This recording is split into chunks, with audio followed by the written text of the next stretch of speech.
Halo, selamat datang di bedah materi kita kali ini. Hari ini kita bakal membongkar sebuah misteri yang benar-benar menggabungkan sejarah, teks kuno, dan sains medis mutakhir. Kita akan membedah anatomi dari sesuatu yang, ya, rasanya deket banget dengan sifat asli manusia, yaitu kebohongan. Siap-siap aja, karena apa yang bakal kita pelajari dari sumber informasi ini benar-benar di luar dugaan dan pastinya bakal membuka wawasan kita lebar-lebar. Oke, kita langsung mulai aja ya.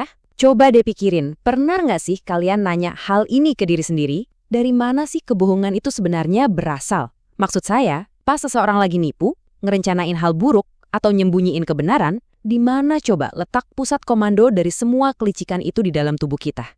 Nah, buat ngejawab pertanyaan itu, kita masuk ke bagian 1, asal-usul kebohongan. Zaman dulu tuh, selama ribuan tahun, orang-orang dari berbagai budaya percaya banget kalau kebohongan dan niat jahat itu asalnya dari mulut yang nggak bisa dijaga atau hati yang kotor. Masuk akal kan? Kita ngomong pakai mulut, kita ngerasa pakai hati. Tapi tunggu dulu. Di era modern ini, realitanya ternyata beda jauh. Para ahli neurologi justru nemuin kalau kebohongan itu nggak berasal dari kedua tempat itu, tapi dari sebuah area yang namanya korteks prefrontal. Pertanyaannya, gimana mereka bisa nemuin rahasia ini? Disinilah sebuah mahakarya medis bernama fMRI ikut campur. Alat pemindai otak super canggih ini bisa ngeliat aktivitas otak kita secara real time. Waktu para ilmuwan masukin para pembohong dan pelaku kejahatan ke dalam mesin ini, mereka nemuin rahasia anatomi yang sukses bikin para ahli neurologi dunia merinding. Area yang menyala paling terang dan kerja paling keras buat ngerencanain kelicikan itu sama sekali bukan saraf mulut atau detak jantung. Sekarang, yang sangat menarik dari penemuan ini adalah pas kita ngebedah anatomi biologisnya. Kita masuk ke bagian 2, manajer eksekutif otak. Dalang utama di balik semua kebohongan itu adalah korteks prefrontal. Secara fisik, letaknya itu di bagian paling depan dari otak kita. Tepatnya ada di balik tulang dahi kalian atau area yang sering kita sebut sebagai ubun-ubun. Coba deh kalian sentuh dahi kalian sekarang. Nah, tepat di balik tulang tebal itulah letak pabrik pembuat kebohongan kalian. Kalau merujuk ke sumber materi kita, korteks prefrontal ini secara ilmiah berfungsi ibarat manajer eksekutif otak yang murni ngurusin hal-hal kognitif yang rumit. Tugas spesifiknya lumayan berat, mulai dari merencanakan perilaku agresif, mengambil keputusan buruk, dan pastinya menyusun skenario kebohongan. Jadi, area di balik dahi ini emang benar-benar ruang komando untuk segala tipu muslihat. Saking krusialnya manajer eksekutif ini, ada fakta medis yang gila banget. Kalau bagian depan otak ini sampai diangkat lewat prosedur medis, atau rusak parah karena kecelakaan, seseorang itu literally bakal kehilangan kemampuan buat merencanakan kejahatan atau nutupin kebenaran secara total. Tanpa si manajer di dahi ini, tindakan bohong yang kompleks itu jadi sesuatu yang mustahil secara medis. Kebayang nggak tuh? Tapi, hal yang perlu banget kita garis bawahi di sini adalah fakta medis tingkat tinggi yang super rumit soal area ubun-ubun ini tuh baru benar-benar dipetakan, dipahami, dan disepakati sama dunia kedokteran barat tuh di akhir abad ke-20. Bayangin, baru kejadian baru-baru ini kan? Sungguh pencapaian medis yang sangat modern. Nah, disinilah bedah materi kita tiba-tiba ngambil belokan sejarah yang luar biasa, plot twist. Fakta sains ini ternyata punya koneksi langsung sama sebuah wahyu kuno. Kita masuk ke bagian 3, teka-teki ubun-ubun yang berdusta. Mari kita geser sedikit dan lihat gimana hal ini ngebangun sebuah timeline sejarah yang mind-blowing. Pemetaan medis soal fungsi korteks prefrontal baru ditemuin di akhir abad ke-20 kan? Tapi, rincian anatomi spesifik tentang area ini ternyata udah dijelasin tanpa ragu sedikit pun di dalam Al-Quran pada abad ke-7.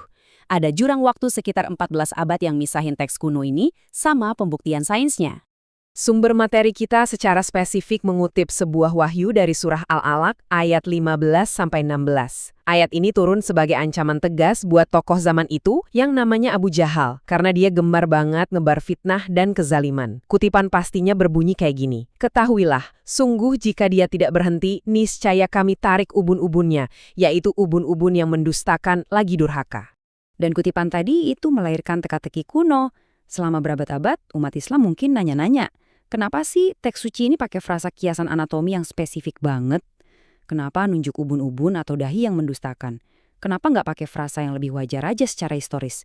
Kayak lidah yang berdusta atau hati yang durhaka? Jawaban dari teka-teki ribuan tahun inilah yang akhirnya dibongkar habis-habisan sama mesin fMRI di zaman kita. Hal ini bawa kita ke konklusi akhirnya di bagian 4, persimpangan sains dan wahyu.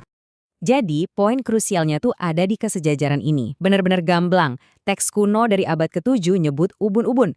Terus, sains modern mengidentifikasi korteks prefrontal di lokasi yang persis sama. Dan tindakannya sama-sama buat berdusta atau ngerencanain kebohongan. Sinkronisasi fungsional ini rasanya benar-benar nggak bisa disangkal. Dari penjabaran tadi, sumber teks kita narik observasi yang sangat kuat. Menurut materi yang kita bedah ini, poin yang paling bikin melongo adalah fakta kalau Nabi Muhammad SAW di abad ke-7 ya udah pasti nggak pernah ngebedah tengkorak manusia dong, apalagi punya teknologi neuroscience kan. Tapi, teks tersebut bisa dengan sangat presisi dan akurat nunjuk letak pusat kebohongan di dalam anatomi otak manusia. Karena tingkat akurasinya yang rasanya nggak masuk akal secara historis, penulis dari sumber yang kita bahas ini sampai pada konklusi teologis yang kuat banget loh. Mereka menyatakan hal ini merupakan, dan ini saya kutip ya, sebuah bukti yang menghancurkan nalar para ateis akan kebesaran ilmu Sang Pencipta. Tentunya sebagai pihak yang membedah materi ini, saya nyampain pernyataan ini secara netral ya, murni biar kalian bisa paham perspektif utuh dari si sumber asli. Tapi jujur ini dengan brilian ngilustrasiin gimana anatomi dan sains pemindai otak modern bisa dipakai sebagai dasar argumen keagamaan yang super tegas.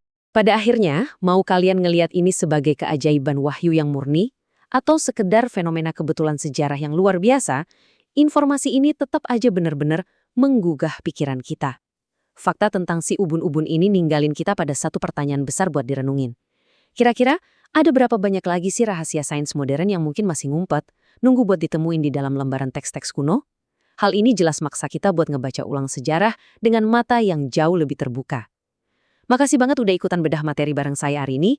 Teruslah penasaran dan sampai jumpa di penjelasan kita berikutnya.